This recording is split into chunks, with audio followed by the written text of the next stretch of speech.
Hello everyone. तो आज से हम लोग एनसीईआरटी के क्वेश्चन सॉल्व करने वाले हैं, ठीक है। और मेरा नाम आदित्य है, जैसा कि हम लोग जानते होंगे और टाइटल में भी देख लिए होंगे मेरा नाम, और ये भी देख लिए होंगे कि क्या पढ़ना है आज से हम लोगों को। तो आज हम शुरू करने वाले द्विघात समीकरण, क्वाड्रेटिक इक्वेशन।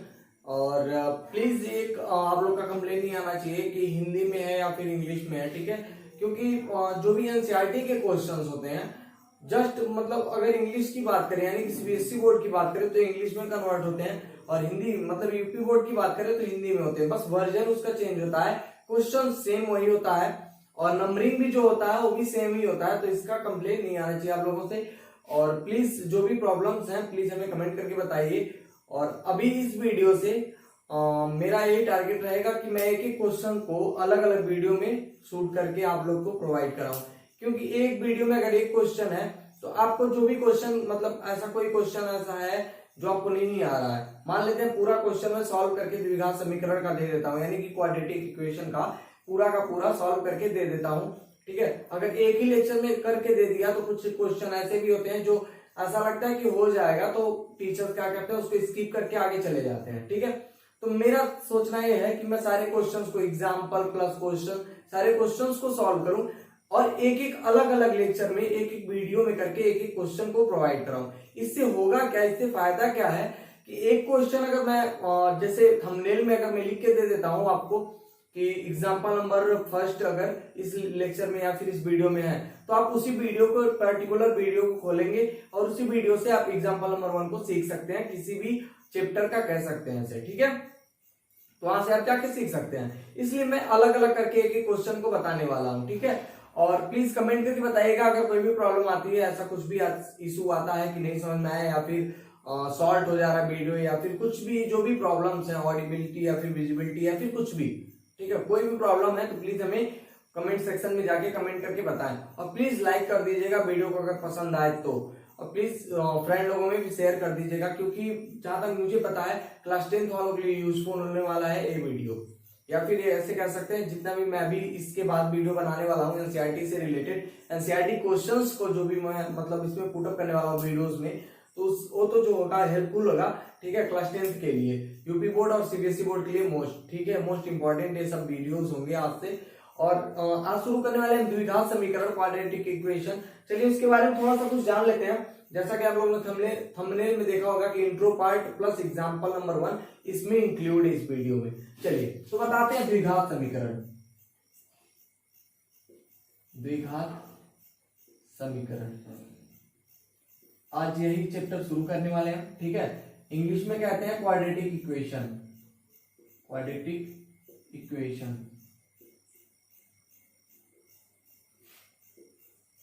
ठीक है। चलिए हिंदी की हैंडराइटिंग थोड़ी सी मेरी अच्छी नहीं होती है, तो प्लीज उसको आप लोग देख लीजिएगा, ठीक है। क्योंकि मैं सीबीएसई बोर्ड से रहा हूं तो हिंदी ज्यादा उतना ज्यादा ध्यान नहीं दिए।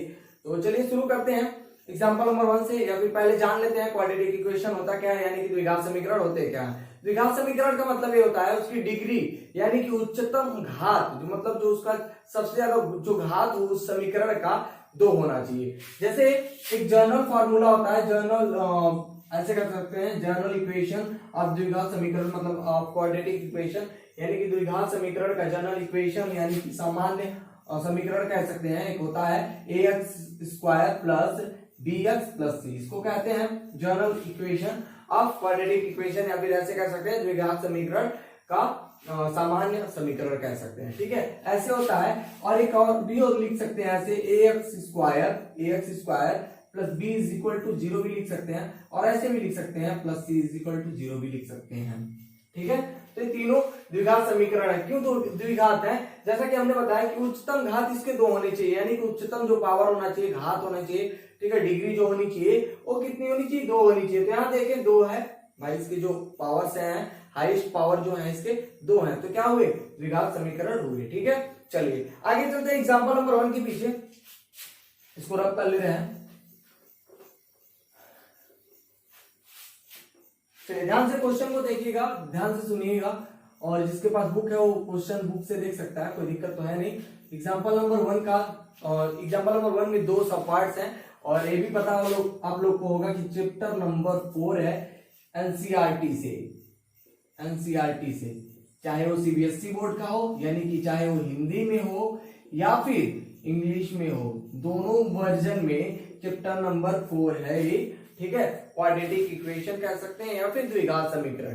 चलिए तो शुरू करते हैं। एग्जाम्पल नंबर 1, इसको रफ कर ले रहे हैं। एग्जाम्पल नंबर 1 फर्स्ट क्वेश्चन, क्योंकि एग्जाम्पल नंबर 1 में 2 सब पार्ट्स हैं, ठीक है। तो पहला सब पार्ट बताने वाला हूं, यानी कि 2 पार्ट है उसमें, तो पहला पार्ट बता रहा हूं, ठीक है। तो एग्जाम्पल उदाहरण नंबर 1 पढ़ रहा हूं। निम्न स्थितियों को गणितीय रूप में व्यक्त कीजिए, यानी कि जो भी स्थितियां दोनों पार्ट्स में दी हुई हैं वो क्या करना है, गणितीय रूप में व्यक्त कर देना है बस, ठीक है। चलिए तो शुरू करते हैं। एग्जाम्पल नंबर 1 का पहला पार्ट लिखा हुआ, जॉन और जीवंती दोनों के पास कुल मिलाकर 45 कंचे हैं। भाई जॉन और जीवंती 2 बच्चे हैं, उन दोनों के पास 45 कंचे, कंचे मतलब आप लोग जो खेलते हैं गांव में, ठीक है, गोलियां जिसको कहते हैं आप लोग, वो है, ठीक है। चलिए तो देख लेते हैं, मान लेते हैं कि भाई जीवंती या फिर जॉन के पास, माना जॉन के पास ही मान लेते हैं, जॉन के पास कुल कंचे बराबर यक्स हैं, या फिर कुल कंचे यक्स हैं, ठीक है। यानी कि जॉन के पास पूरे कंचे हम मान लिए कि भाई यक्स है, यानी कि जॉन के पास मान लेते हैं कोई नंबर में, ठीक है, कुछ कंचे उसके पास हैं, ठीक है। तो अगर जॉन के पास यक्स कंचे हैं तो भाई इससे क्या होगा, जीवंती के पास कुल कंचे कितने होंगे भाई 45 कह रहा कि पूरे कंचे 45 है, ठीक है। तो जिसमें से जॉन यक्स है, यानी कि यक्स कंचे जॉन के हैं, तो जीवंती के कितने कंचे मिलेंगे, अब जो 45 से घटेगा यक्स वही, तो जैसे मान लेते हैं 45 रुपए दोनों के मिला के 45 रुपए हैं, ठीक है। जॉन और जीवंती के पास दोनों के मिला के 45 रुपए हैं, ठीक है। उसमें से अगर जॉन का 25 रुपया हो गया, ठीक है, तो जीवंती के कितने होंगे भाई 20 होंगे। कैसे पता चला, सब्ट्रैक्ट कर दिए 45 से, तभी तो पता चला। वैसे उसी कंडीशन के अकॉर्डिंग ऐसे कर सकते हैं, उसी कंडीशन के अनुसार ऐसे कुछ बना सकते हैं इक्वेशन, तो बन जाएगा, ठीक है। चलिए उसके आगे पढ़ते हैं। लिखा हुआ दोनों 5-5 कंचे खो देते हैं, यानी कि भाई बच्चे हैं तो भाई खोद सकते हैं कंचे, तो क्या किए 2-2 कंचे, सॉरी 5-5 कंचे दोनों खो चुके हैं, ठीक है। चलिए तो अभी लिखेंगे जॉन, या फिर ऐसे लिख सकते हैं 5-5 कंचे खोने के बाद, 5-5 कंचे खोने के बाद, ठीक है। उसके बाद देखेंगे अब जॉन के पास कितने वही हुए, जॉन के पास बचे कंचे बराबर कितने बचेंगे भाई, यक्स कंचे थे उसने 5 खो दिया, यानी कि 5 उसके पास घट गए। वैसे ही जीवंती के पास भी होगा कुछ, जीवंती के पास बचे कंचे कितने बचे भाई 45 माइनस एक्स कंचे पहले उसके पास थे, फिर 5 क्या हुआ खो गया, तो 5 घट गया, एट लास्ट मिला क्या 40 माइनस एक्स मिल जाएगा यहाँ पे सॉल्व करने के बाद, ठीक है। चलिए और आगे देखते हैं क्वेश्चन, और आगे क्या कह रहा है। उसके बाद कह रहा अब उनके पास कंचों की संख्या का गुणनफल, यानी कि अब जो कंचे बचे हुए हैं भाई, जॉन के पास कितने कंचे बचे हुए हैं x माइनस 5 और जीवंती के पास 40 माइनस एक्स, ठीक है, इतना बचा हुआ है। उसके बाद क्या कह रहा क्वेश्चन, कह रहा कि जो कंचे बचे हुए हैं उनका गुणनफल, तो बचे कंचे कितने हैं भाई, यही तो है बचे कंचे, इनका गुणनफल, गुणनफल मतलब क्या, गुणा, तो गुणा हम ऐसे भी, अगर ब्रैकेट के बीच में कोई भी साइन नहीं लगा होता है, तो हम लोग 6, 7, 8 से ही पढ़ते आ रहे हैं कि अगर 2 ब्रैकेट के बीच में कोई साइन नहीं लगा होता है, यानी कि प्लस माइनस कुछ भी नहीं लगा हुआ है, इसका मतलब क्या होता है, मल्टीप्लाई होता है इन दोनों का, ठीक है। तो कह रहा है कि सॉरी एक बार रिपीट कर लेते हैं क्वेश्चन को। क्वेश्चन कह रहा है अब उनके पास कंचों की संख्या का गुणनफल 124 है, 124 है। तो अभी क्या करना है, यहां से देखेंगे तो द्विघात समीकरण एक मिल जाएगा। कैसे मिलेगा, इसका मल्टीप्लाई कर ले, तो मल्टीप्लाई कैसे करते हैं बीजगणितीय रूप में, कैसे करते हैं भाई, गुणनफल इसका कैसे निकालेंगे, इन दोनों का ऐसे मल्टीप्लाई करेंगे ऐसे, यानी कि x का मल्टीप्लाई एक बार 40 में करेंगे, एक बार माइनस एक्स में, तो चलिए कर लेते हैं। तो हो जाएगा 40x और माइनस एक्स स्क्वायर, फिर एक बार क्या करेंगे, -5 को उठाएंगे और दोनों टर्म में ठीक है, दोनों पदों में फिर एक बार गुणा करेंगे तो कितना मिलेगा, -200 भाई 40 25 200 और minus minus plus 5x is equal to 124। ठीक है, अब हमें निकालना क्या था, द्विघात समीकरण। तो द्विघात समीकरण कैसे मिलेगा यहां से, चलिए इसको x स्क्वायर को अरेंज कर लेते हैं, x स्क्वायर आगे आ गया, फिर x को लिखेंगे, उसके बाद बचा क्या हमारे पास, देखिए यहाँ पे सॉरी यहाँ पे देखें तो 40x प्लस 5x ऐड हो सकता है, तो ऐड कर ले तो मिलेगा 45x, मिलेगा ना भाई, 40 प्लस 5 45x, ठीक है, -200, फिर 124 को इस साइड लेके तो 124 कुछ ऐसे हो जाएगा भाई, यहाँ पे प्लस था इधर आके माइनस और उधर कुछ बचा ही नहीं तो जीरो लिख लेंगे। ठीक है, यहां से अब देखें तो -x² प्लस 45x, यहां देखें तो -324 इज इक्वल टू 0 हो जाएगा। एट लास्ट यहां से माइनस कॉमन कर सकते हैं तो कर लेंगे, हो जाएगा 45x, यहाँ पे हो जाएगा प्लस 324 इज इक्वल टू 0, और जो माइनस है अगर इस साइड ट्रांसफर कर लेते हैं तो क्या हो जाएगा, x² माइनस 45x और प्लस 324 इज इक्वल टू 0। कैसे 0 हुआ, माइनस को अगर इधर उठा के ले जाते हैं तो भाई 0 है, और हमें पता है कि 0 से किसी भी वैल्यू का अगर मल्टीप्लाई कर देते हैं तो उसकी वैल्यू कितनी मिलती है, यानी कि उसका मान कितना मिलता है, 0 मिल जाता है, तो 0 हो जाएगा। तो ये हो जाएगा हमारा समीकरण। ठीक है, हमें द्विघात समीकरण ही दिखाना था तो दिखा दिए। ठीक है, क्वेश्चन उसके आगे भी कुछ कह रहा है हम जानना चाहेंगे कि आरंभ में उनके पास कितने कितने कंचे बचे। ठीक है, सॉरी कंचे थे, आरंभ में कितने कितने कंचे थे उनके पास। तो भाई हमें पता है जॉन के पास कितने कंचे थे, x कंचे थे, और जीवंती के पास 45 माइनस एक्स यानी कि 45 माइनस एक्स कंचे थे। ठीक है, तो यहां से x की वैल्यू निकाल लेंगे, जो पॉजिटिव वैल्यू रहेगी उसी का हम वैल्यू लेंगे। ठीक है, निगेटिव को निगलेक्ट कर देंगे। क्यों निगलेक्ट करेंगे, उसका देखेंगे तो जो कंचे उसके पास थे, ठीक है, निगेटिव में तो रहेंगे नहीं, समझिए बात को, निगेटिव में तो होंगे नहीं। अगर आपके पास कुछ चीज है तो निगेटिव में थोड़ी ना होगा, पॉजिटिव में होगा, तो पॉजिटिव वैल्यू को लेंगे, यहां से x की वैल्यू जो पॉजिटिव मिलेगी उसको लेंगे और यहाँ रख देंगे, यानी कि जॉन के पास जितने भी कंचे होंगे x की वैल्यू हो जाएगी, और जीवंती के पास जितने कंचे होंगे x का वैल्यू जो भी आएगा 45 से घटा देंगे, जीवंती के पास उतने कंचे बचेंगे। ठीक है, चलिए अगले क्वेश्चन की तरफ चलते हैं, यानी कि इसी का जो सब पार्ट है, दूसरा वाला पार्ट है, उसके पीछे उसके मतलब उसको करते हैं, इसको रब कर ले रहे हैं, आप लोग नोट करते रहिए। ठीक है, और एक बात और, कई बच्चों को दिमाग में चलता है कि जैसे बुक में कुछ और लिखा हुआ है और हम अपने से क्या लिखें। ठीक है, तो अपने से आप वही लिखिए जो आप समझा सके, एग्जामिनर को आपको आकर्षित करना है, यानी कि एग्जामिनर को अपनी तरफ खींचना है। ठीक है, ना कि ऐसा कुछ है कि बुक से रट के जाइए, ऐसा तो है नहीं कि बुक से रट के जाएंगे वही क्वेश्चन सेम डिक्टो आने वाला है, चुपचाप से नोट करके चले जाएंगे। ठीक है, तो आप खुद से लिखना सीखिए, बुक के अकॉर्डिंग मत चलिए, बुक से थोड़ा सा हिंट लीजिए और खुद से लिखना सीखिए, यानी कि खुद के भाषा में लिखिए, खुद के लैंग्वेज में लिखिए। ठीक है, ताकि टीचर को भी लगे कि बच्चा अपने लैंग्वेज में लिख रहा है, तो यानी कि आगे भी कुछ सही किया होगा। कभी कभार क्या होता है कि नंबर भी ऐसे मिल सकता है आपको आगे का। ठीक है, चलिए तो शुरू करते हैं एग्जाम्पल नंबर सेकंड का second part, example number first का सेकंड पार्ट। ठीक है, तो शुरू करते हैं। एक कुटीर उद्योग एक दिन में कुछ खिलौने निर्मित करता है, यानी कि एक फैक्ट्री है, ऐसे समझिए एक फैक्ट्री है। ठीक है, वो कुछ खिलौने निर्मित करता है, यानी कि बनाता है एक दिन में। ठीक है, तो मान लेते हैं माना ठीक है, मान लेंगे कि जो भी खिलौने एक दिन में बना रहा है, माना उस दिन निर्मित खिलौनों की संख्या,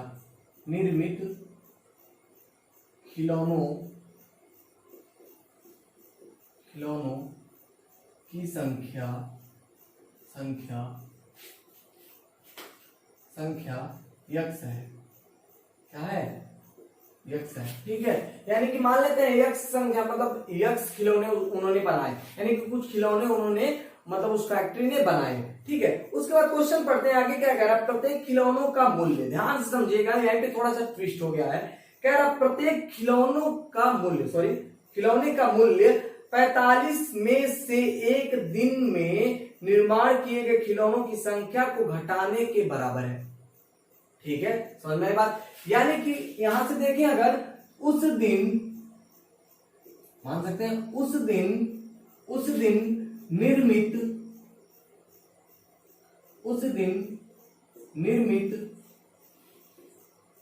प्रत्येक खिलौनों का मूल्य, प्रत्येक खिलौनों का लागत, या फिर मूल्य लिख सकते हैं, लागत भी लिखा है बुक में तो मूल्य लिख सकते हैं आप, मूल्य। ठीक है, ध्यान समझिए, कह रहा 45 माइनस, मतलब 45 को पूरे संख्या में जितना भी हो संख्या में वो निर्मित कर रहा है, फैक्ट्री जो भी फैक्ट्री है, वो कुटीर फैक्ट्री जो भी है, ठीक है, वो जो भी खिलौने बना रहा है, ठीक है, 45 से घटाने पर, 45 और कुल संख्या जो भी खिलौने बन रहे थे उस संख्या से घटाने के बराबर है। ठीक है, सॉरी 55 से घटाने के बराबर है। तो कुछ इस प्रकार से होगा। ठीक है, कुछ इसी प्रकार से होगा ना। चलिए उसके आगे देखते हैं क्या लिखा हुआ। उसके आगे लिखा हुआ है, क्वेश्चन में लिखा हुआ है, किसी एक दिन कुल निर्माण लागत 750 रुपए थी। यानी कि किसी एक दिन उन्होंने देखा कि 750 रुपए पूरे खिलौने जो भी बन रहे थे उनके पास, ठीक है, 750 रुपए की लागत उसकी थी, उसकी उन खिलौनों की लागत थी। ठीक है, तो अभी हमें क्या करना है, देखिए ध्यान से, अगर मान लेते हैं कि x खिलौने हमारे पास थे, x खिलौने थे, ठीक है, और एक खिलौने का मूल्य, प्रत्येक खिलौने मतलब एक खिलौने का मूल्य इतना रुपया है। ठीक है, x खिलौने थे और एक खिलौने का मूल्य इतना रुपया है, तो पूरे खिलौने का मूल्य अगर निकालना तो क्या करेंगे, इन दोनों का मल्टीप्लाई करेंगे। तो लिख सकते हैं कुल खिलौनों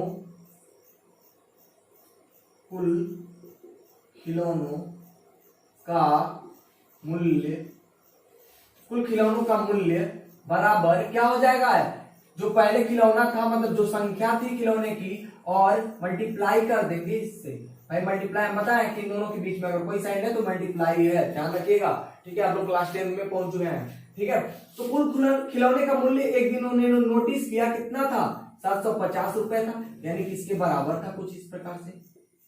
यही तो क्वेश्चन कहने की कोशिश कर रहा था। ठीक है, हो गया। अब हो जाएगा 750 और इसका मल्टीप्लाई कर ले तो 55x माइनस एक्स स्क्वायर, सबको उठा के इधर लेके आ जाए तो हो जाएगा एक्स स्क्वायर, यहाँ पे प्लस है तो यहाँ पे आके माइनस हो जाएगा, और ये प्लस 750, कुछ इस प्रकार से हमें द्विघात समीकरण मिल जाएगा। ठीक है, उसके बाद क्वेश्चन थोड़ा सा और आगे कह रहा है हम उस दिन निर्माण किए गए खिलौनों की संख्या ज्ञात करना चाहेंगे। ठीक है, तो भाई चलो तुम उन संख्याओं को ज्ञात कर लो। क्या करना है, यहाँ से x की वैल्यू निकालनी है, जो पॉजिटिव वैल्यू होगी वही जो होगा खिलौनों की संख्या हो जाएगी। ठीक है, चलिए तो जो एग्जांपल नंबर फर्स्ट था वो तो हो गया। ठीक है, तो अभी अगले लेक्चर में एग्जांपल नंबर सेकंड करने वाले हैं, द्विघात समीकरण से रिलेटेड है, और मेरा यही टारगेट रहेगा कि सीरियल वाइज ही पढ़ाते चलूं। अगर किसी ने रिक्वेस्ट नहीं किया कि सर कोई और वीडियो अपलोड करने के लिए या फिर कोई बीच का 1-2 क्वेश्चन अपलोड करने के लिए, तो मैं कोशिश यही करूंगा कि सीरियल वाइज ही चलते रहूं। ठीक है, तो चलिए आप लोग फिर से वही चीज फिर से रिक्वेस्ट मेरा कि जिन्होंने सब्सक्राइब नहीं किया या फिर जो भी मेरे चैनल पे नया है प्लीज सब्सक्राइब कर लीजिएगा, और अपने फ्रेंड लोगों में प्लीज शेयर करते रहिए। जो भी क्लास 10th के स्टूडेंट हैं तो लोग तो आसानी से अपने फ्रेंड लोगों में शेयर कर सकते हैं, by WhatsApp, by Facebook, anything. ठीक है, तो किसी भी प्रकार से आप लोग शेयर कीजिए, प्लीज शेयर कीजिए, और उनसे भी रिक्वेस्ट कीजिए कि वो लोग सब्सक्राइब करें, उन लोग के लिए हेल्पफुल वीडियोस या फिर मेरा चैनल हो सकता है। ठीक है, अभी ऐसा थोड़ी ना है, मेरा चैनल अभी बहुत छोटा सा है, अभी तो ग्रो नहीं हुआ, तो जब भी ग्रो हो जाएगा तो मेरा बहुत सारा टारगेट है, तो मैं वो भी करने वाला हूँ। तो अभी से इतना ज्यादा सोचना है अभी बताना आप लोग को उचित नहीं होगा, तो मैं आगे भी बताते रहूंगा जैसे जैसे ग्रो होता रहेगा। ठीक है, अभी तो मैं कुछ कंडीशन ऐसा था कि बीच में ग्रो नहीं हो रहा था या फिर ऐसे था मैं बैठ चुका था, इतना मतलब यही सोच के कि अब नहीं हो पाएगा, नहीं चल पाएगा, फिर से कोशिश कर रहा हूँ, फिर से ग्रो करने की कोशिश कर रहा हूँ, फिर से कुछ पढ़ाने की कोशिश कर रहा हूँ। कुछ बच्चों का रिक्वेस्ट था कि सर एनसीईआरटी के क्वेश्चंस को पढ़ाइए, एनसीईआरटी के क्वेश्चंस को पढ़ाइए। चलो एनसीईआरटी के क्वेश्चंस को पढ़ाते हैं, आप लोग पढ़िए। ठीक है, और जो भी मेरे ग्रुप में है, ठीक है, व्हाट्सएप ग्रुप एक क्रिएट किए हुए हैं, उसमें भी जो जितने लोग भी हैं प्लीज वहां ना कमेंट करके मेरे यूट्यूब चैनल पे आए। ठीक है, कमेंट करें और वीडियोस को लाइक करें, प्लीज आप लोग लाइक जरूर कर दीजिएगा, जितने भी लोग व्यूवर हैं। ठीक है, प्लीज लाइक कर दीजिएगा और प्लीज सब्सक्राइब कर लीजिएगा। एट लास्ट अगर जो भी प्रॉब्लम आई हो तो प्लीज कमेंट करके हमें मेरे कमेंट सेक्शन में जाइए, यूट्यूब में बताइए जरूर हमें कमेंट करके कि क्या प्रॉब्लम्स हैं। ठीक है, चलिए तो इस लेक्चर को यहीं पे समाप्त करते हैं। Thank you.